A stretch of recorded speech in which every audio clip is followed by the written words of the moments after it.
You all have been given a few minutes to think on your topic for today's group discussion, which is game addiction. You may now begin the discussion. Who would like to start? I think the topic of this discussion is very relevant to all of us here. As teenagers, we are so fond of games, and I feel like games are very important and necessary and can help those from sufferings of addictions and cravings to decrease the intensity of their desires. Yes, I also agree with Joel because most of them are engaged with different facets of our life. Some of the benefits of playing games are physical, social, and psychological.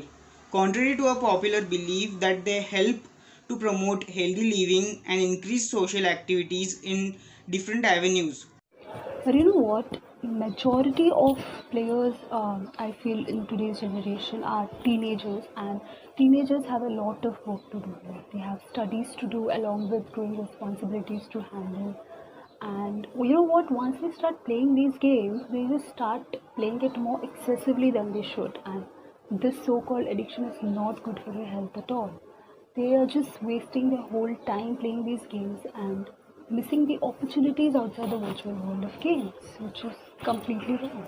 Yes, Riksha, you're absolutely right. But I think parents have made them aware about the abuses of video games and they are mature enough to understand and how much to use it productively. All this is true, but games can really improve mental ability of a human.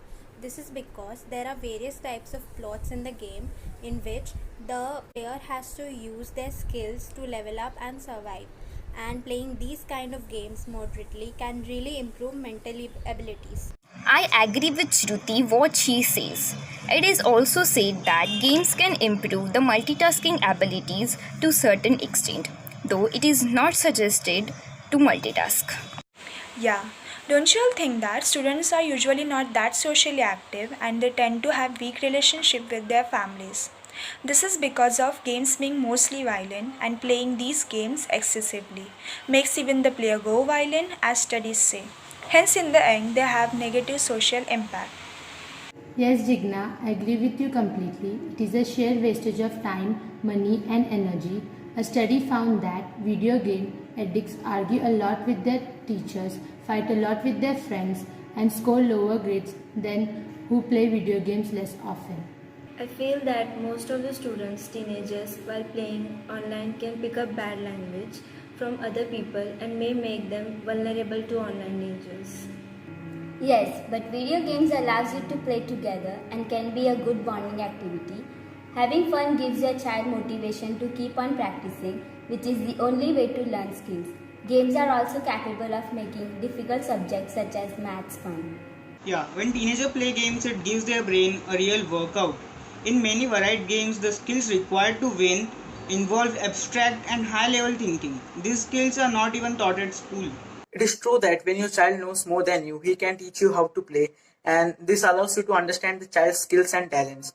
This was very familiar to myself and my dad. On the positive note, games make learning fun.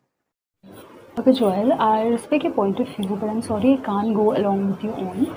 I'd like to add it. You know what? One of the scariest bit of research I found on this was the violence in games and how it affects children. In many games, kids are being rewarded for being more violent. They think this is good.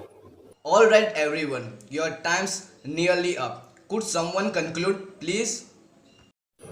Taking all the points into consideration, games can be a tool if used properly, can raise productivity and improve mental ability of a human being. And it can also make difficult subjects such as maths fun. But eventually, a time period should be allotted to youngsters and teenagers out there so that they do not become couch potatoes. Like, eye problems, posture problems, psychological problems have increased due to this. They even become violent whenever they are distracted out of it, which is so wrong. On a personal note, games are a way to express oneself, I feel. Because you choose a character and you decide how it will act. You choose a character and you decide how it will respond. So it is not a simple answer to tell that all the video games are good or all video games are bad. It it can have both the effects, like it can have its positive effects and its negative effects.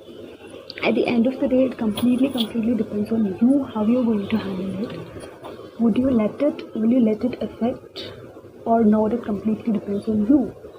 So at the end, on the positive note, I'll just say teenagers can play these games, but it should be made to use, like there should be a balanced sort of usage. Like it should be made to use very judicially. That's it. Thank you.